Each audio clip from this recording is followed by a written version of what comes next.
Ok, meus amigos, vamos para mais um encontro, dando continuidade aqui ao nosso estudo do direito processual penal.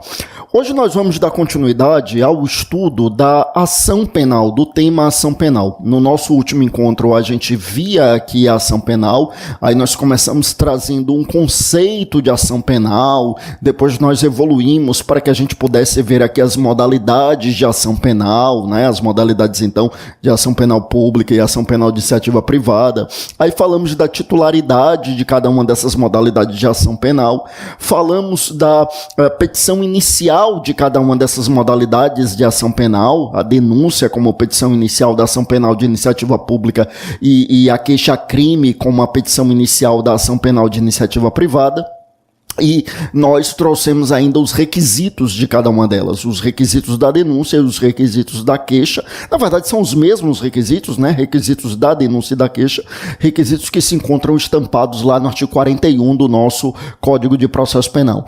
E a gente fechou, então, analisando aqui, meus amigos, as principais modalidades de cada uma das modalidades daqueles tipos de ação penal. Então, a gente viu, claro, em se tratando de ação penal pública incondicionada, eu disse que é a larga maioria dos casos que a gente tem no nosso ordenamento jurídico, mas a gente trouxe as principais modalidades de crimes de ação penal pública condicionada, representação do ofendido, pública condicionada, requisição do ministro da Justiça, a ação penal privada e exclusiva, e falamos dos únicos casos, né, são na verdade um único tipo penal, mas que comporta duas condutas de ação penal privada personalíssima, que é o artigo 236 do Código Penal, não do Código de Processo lá do Código Penal. E a ação penal privada subsidiária da pública, a gente procurou aqui lembrar como é que funciona, ou seja, é um crime de ação penal pública e que o ofendido pode oferecer a queixa subsidiária ante a inércia do Ministério Público. Dito tudo isso, meus amigos, então hoje a gente dá continuidade a esse estudo e aí vou colocar aqui na tela, veja comigo aí, eu avanço para a gente começar hoje trazendo aqui os princípios que vão orientar a ação penal de iniciativa pública e a ação penal de iniciativa privada. Então falaremos de princípios, eu repito, que orientam a ação penal de iniciativa pública e que orientam a ação penal de iniciativa privada. Vou colocar aqui do lado, começar pela ação penal de iniciativa pública, indubitavelmente ela é mais importante, né? Porque, afinal de contas, a grande regra do nosso ordenamento jurídico é que o crime seja de ação penal pública incondicionada, então é a larga maioria dos casos do nosso ordenamento jurídico. E eu começo com o primeiro princípio da ação penal de iniciativa pública, vou colocar aqui na tela mais uma vez, é o princípio da obrigatoriedade. Então, primeiro princípio aqui, meus amigos, da obrigatoriedade, tá? Primeiro princípio da obrigatoriedade da ação penal de iniciativa pública. Bom, obrigatoriedade significa dizer que se o membro do MP tem a prova da materialidade e mais os indícios de autoria ou participação, nós sabemos que é necessário que tenha os dois, né? Ou seja, que tenha o binômio, a prova da materialidade e a existência do crime, e mais os indícios de autoria ou participação. Sabemos que esses dois elementos vão formar o binômio que a gente chama de justa causa, né? Ou seja, esse suporte probatório mínimo que vai embasar a acusação. Então, se o membro do MP tiver o binômio, tiver a justa causa, a prova da materialidade mais os indícios de autoria ou participação, aí, meus amigos, este membro do MP está obrigado a oferecer a denúncia. Ele está, eu repito, obrigado a oferecer a denúncia. A isso nós chamamos de princípio da obrigatoriedade. Claro, o membro do MP ali, ele está diante daqueles elementos que viabilizam o oferecimento da denúncia. Ele vai dizer o quê? Olha, não, mas eu fui com a cara daquela pessoa, então eu não vou oferecer a denúncia. Não, ele está no exercício de um cargo público, então ele tem munus público e ele precisa sim se desincumbir desse munus cumprindo aquilo que está presente na nossa legislação. Então, se ele tem a prova da materialidade e mais os indícios de autoria ou participação, ele está obrigado ao oferecimento da denúncia. Tudo bem? Então, não tem jeito, é o princípio da obrigatoriedade. Agora, esta obrigatoriedade, ela comporta exceções. exceções também contempladas na nossa legislação. Então, existem exceções previstas em lei para essa obrigatoriedade. Ou seja, existem exceções, significa dizer que existem situações nas quais o membro do MP terá a prova da materialidade e mais os indícios de autoria ou participação, e o membro do MP não estará obrigado ao oferecimento da denúncia. Porque, veja, a gente não pode dizer que é uma exceção aquela hipótese na qual o membro do MP não tenha justa causa. Ora, se ele não tem a justa causa, se ele não tem o binômio, então não é exceção à obrigatoriedade. Na verdade, não seria caso de incidência do princípio da obrigatoriedade. Para que eu fale em obrigatoriedade, é necessário que ele tenha o binômio, a prova da materialidade mais os indícios de autoria ou participação. Quando a gente fala em exceção, eu quero estabelecer situações nas quais ele tem esse binômio, o membro do MP tem esse binômio, mas a lei permite que ele, membro do MP, não ofereça a denúncia. A lei permite que ele, membro do MP, adote alguma outra medida. Aí sim eu falo em exceção à obrigatoriedade, tá bom? Bom, quais exceções à obrigatoriedade que nós temos? Meus amigos, em primeiro lugar, uma primeira exceção ao princípio da obrigatoriedade reside no Instituto da Transação Penal. Uma primeira exceção, eu repito, ao princípio da obrigatoriedade reside no Instituto da Transação Penal. Transação penal é um dos institutos que a gente chama de instituto despenalizador. Os institutos despenalizadores, eles são institutos que pretendem solucionar o caso penal sem que haja a imposição de uma pena. Instituto despenalizador, eu repito, eles solucionam o caso penal sem que haja a imposição de uma pena. A isso nós chamamos de Instituto Despenalizador. O Instituto da Transação Penal, meus amigos, é um instituto despenalizador que excepciona o princípio da obrigatoriedade, porque é um instituto em que o membro do MP vai ter a prova da materialidade mais os indícios de autoria ou participação, mas ele, membro do MP, não fica obrigado a oferecer a denúncia, porque vai caber-lhe, antes disso, a propositura da transação penal, né? A proposta de transação penal, oferecer a proposta de transação penal. Em que consiste essa proposta de transação penal? Primeiro é importante que se diga que somente cabe a transação penal nas infrações penais de menor potencial ofensivo. Veja que infrações de menor potencial ofensivo são, em primeiro lugar, as contravenções penais, aí são todas elas, todas as contravenções penais, e, em segundo lugar, meus amigos, os crimes com pena máxima até 2 anos. Então, a contravenção penal, contravenções penais, independentemente de quantitativo de pena, ou seja, contravenções penais vale para qualquer delas, e no caso dos crimes, é crime com pena máxima até 2 anos. Aí, nesse caso, meus amigos, a gente fala, então, nessa situação em que a gente vai trazer as infrações de menor potencial ofensivo. Nesses casos de infração de menor potencial ofensivo, cabe a proposta de transação penal. E como é que funciona a proposta de transação penal? O membro do MP, ele, no lugar de oferecer a denúncia, ele propõe ali um acordo com o autor do fato. Autor do fato é o nome que a lei deu ao sujeito na lei de juizados, né? Na verdade, deveria ser suposto autor do fato para que se observasse ali o princípio da inocência, mas o nome técnico lá na lei é autor do fato.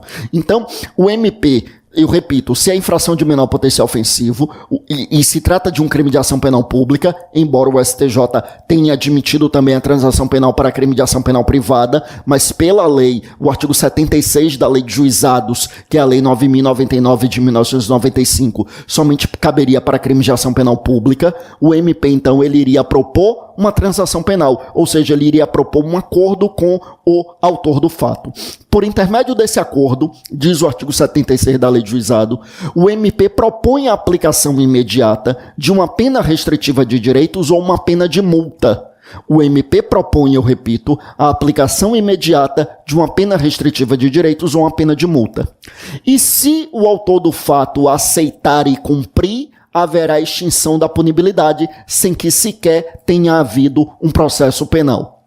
Então o MP vai propor ali para esse autor do fato em uma audiência preliminar, por exemplo, olha, eu, membro do MP, proponho que você preste serviço à comunidade por 3 meses.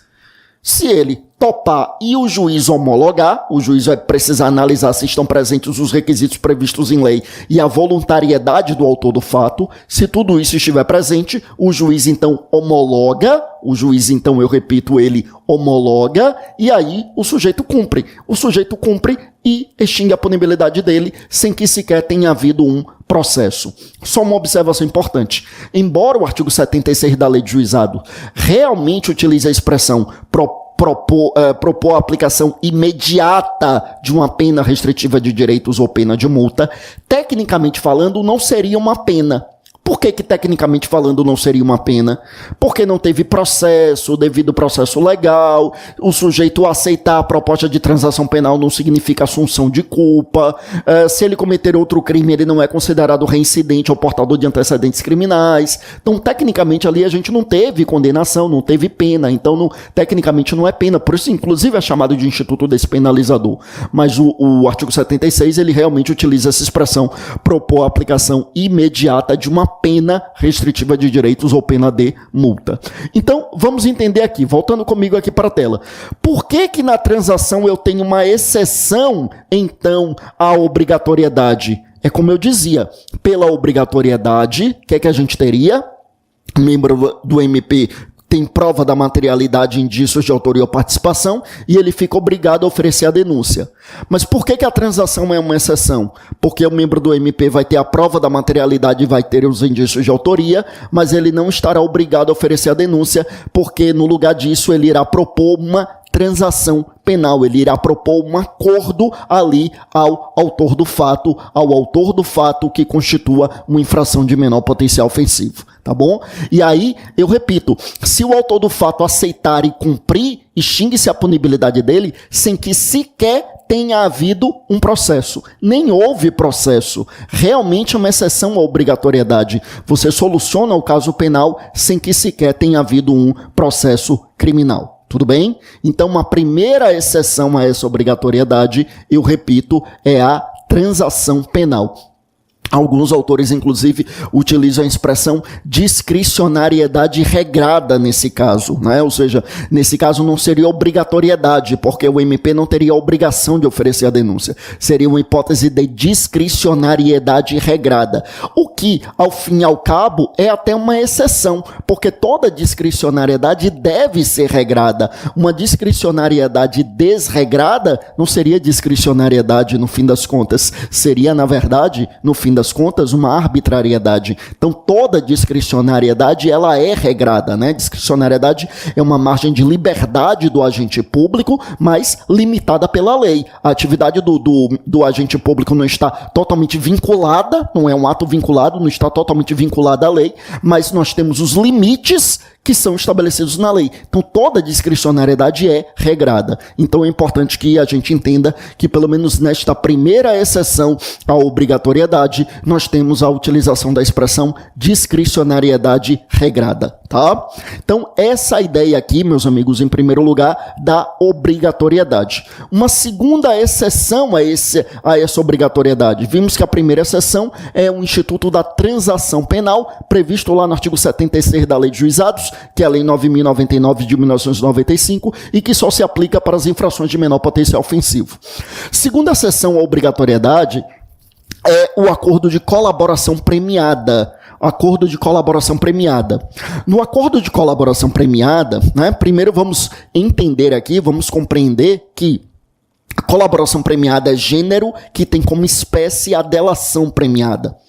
Há alguns autores que utilizam até as expressões como sinônimos, né? É o caso, por exemplo, do professor César Roberto Bittencourt, que diz, inclusive, que colaboração premiada foi o nome que o legislador deu ao Instituto, mas que, na verdade, é uma delação premiada, né? Porque até 2013, a gente já tinha, desde a década de 90, o Instituto da Delação Premiada, só que o nome não estava na lei. A doutrina e a jurisprudência que chamavam de delação premiada. Aí veio em 2013 a nossa Lei de Organizações organizações criminosas, Lei 12.850, é de agosto de 2013, e passou a utilizar a expressão colaboração premiada. Então, há autores que entendem que a colaboração premiada seria o mesmo que a delação premiada. A doutrina majoritária entende que não. Entende que colaboração é gênero que tem a delação como espécie. Ou seja, na colaboração eu posso ter um investigado ou um réu que colabora com a persecução criminal sem delatar outras pessoas. Ele pode colaborar de alguma outra forma, devolvendo o dinheiro desviado, apontando ali o modus operandi do esquema criminoso, trazendo documentos que demonstrem fatos que envolvam pessoas que já estão condenadas. Ou seja, pode haver colaboração sem que haja delação. Então, colaboração é gênero que tem a delação como a espécie, né? Delação, o próprio nome já indica, é apontar outros, né? Efetivamente, delatar é apontar outras pessoas. Bom, a colaboração premiada, ela possui, como o próprio nome indica, alguns benefícios para o colaborador. Entre estes benefícios, existe um especificamente que é uma exceção ao princípio da obrigatoriedade. Temos outros benefícios, né? Temos como benefícios, são inclusive os benefícios mais conhecidos, a diminuição da pena e o perdão judicial. Perdão judicial é quando a lei permite ao juiz deixar de aplicar a lei.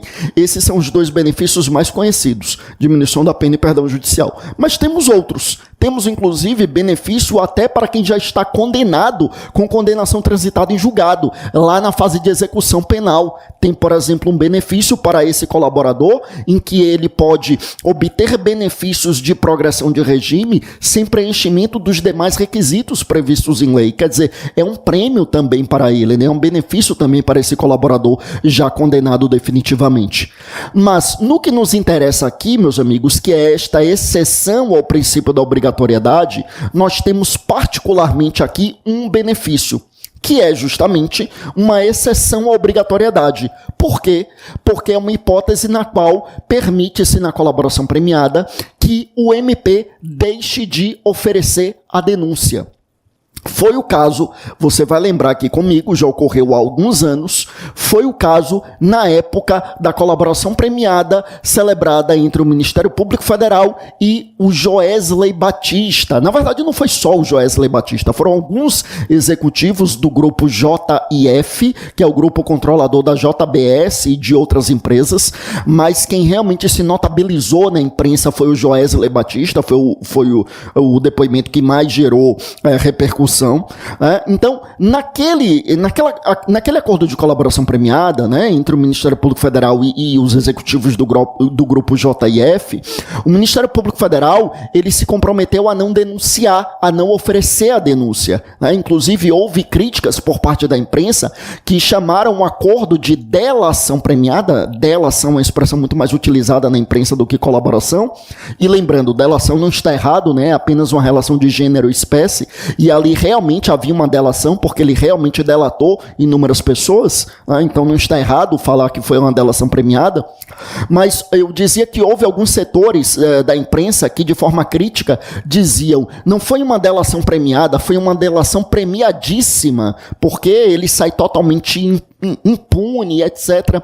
Bom, sem entrar no mérito, o fato é que existe previsão em lei para aquela delação, entre aspas, premiadíssima, que foi a expressão utilizada por alguns segmentos da imprensa. Existe previsão em lei para que, entre os benefícios do acordo de colaboração premiada, nós tenhamos a situação na qual o MP deixa de oferecer a denúncia. Agora, para isto, para que haja esse benefício, que é o maior dos benefícios, né?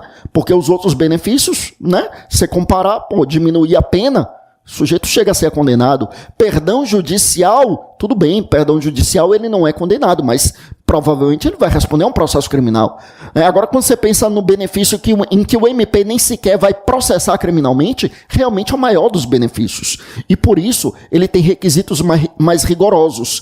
Entre os requisitos desse acordo de colaboração premiada, que leve a essa consequência de excepcional princípio da obrigatoriedade, é necessário que o colaborador não seja o líder do grupo criminoso e, além disso, que ele seja o primeiro a delatar.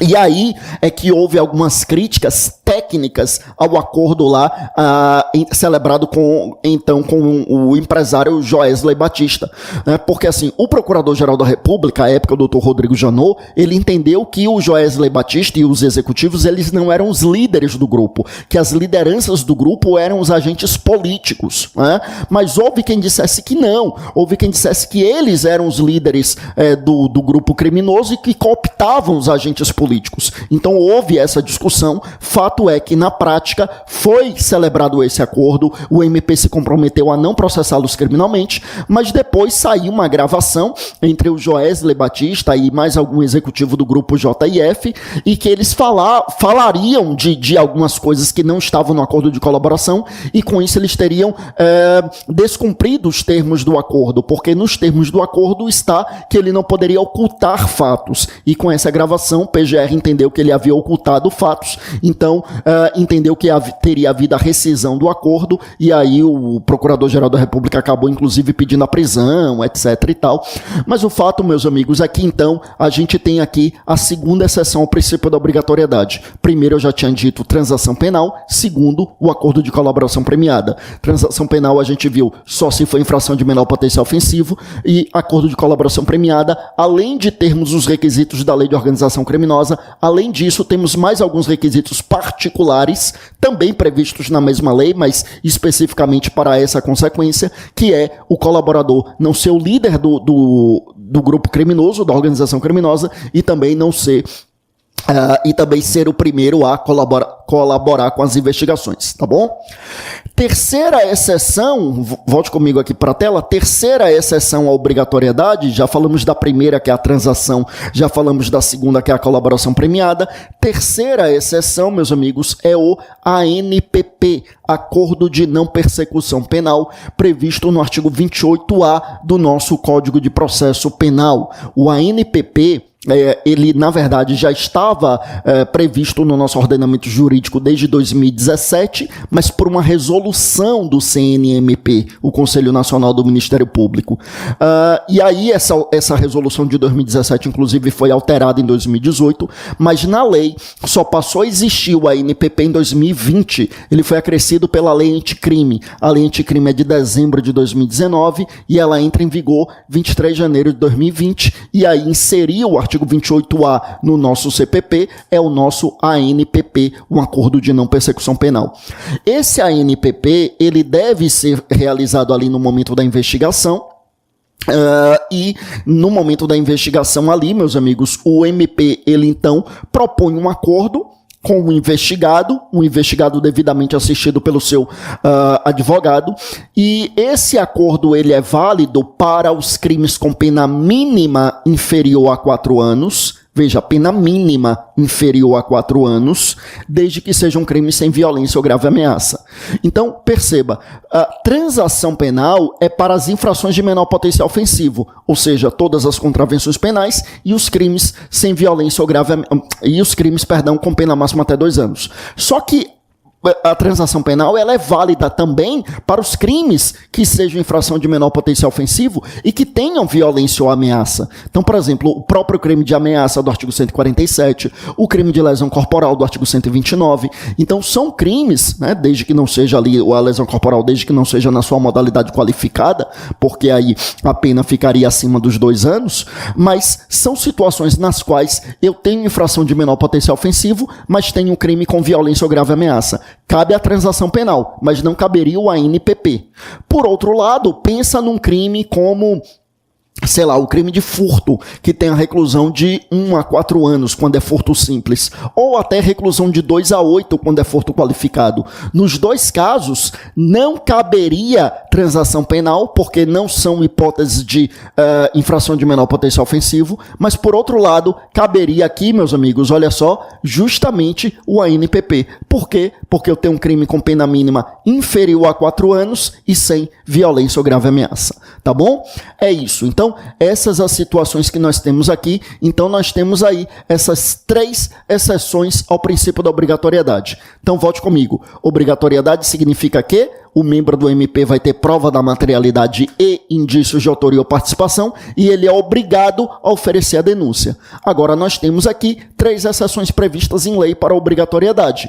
Transação penal, quando é infração de menor potencial ofensivo, acordo de colaboração premiada, né, nas hipóteses que nós já mencionamos, e também o acordo de não persecução penal previsto no artigo 28A do nosso CPP. Tá bom? Com isso, volte comigo aqui para a tela. Eu avanço aqui, então, para que a gente já traga um outro princípio, então, ainda da ação penal de iniciativa pública, que é o princípio da indisponibilidade. Indisponibilidade, tá? Então, só para a gente encerrar esse bloco e voltarmos aqui no próximo bloco desenvolvendo a ideia. O que significa o princípio da indisponibilidade? Significa que o MP não pode desistir da ação penal. Este princípio, meus amigos, ele está expressamente previsto no artigo 42 do CPP. Daqui a pouco eu volto tratando desse princípio e, eventualmente, de suas exceções. A gente já volta. Vamos lá.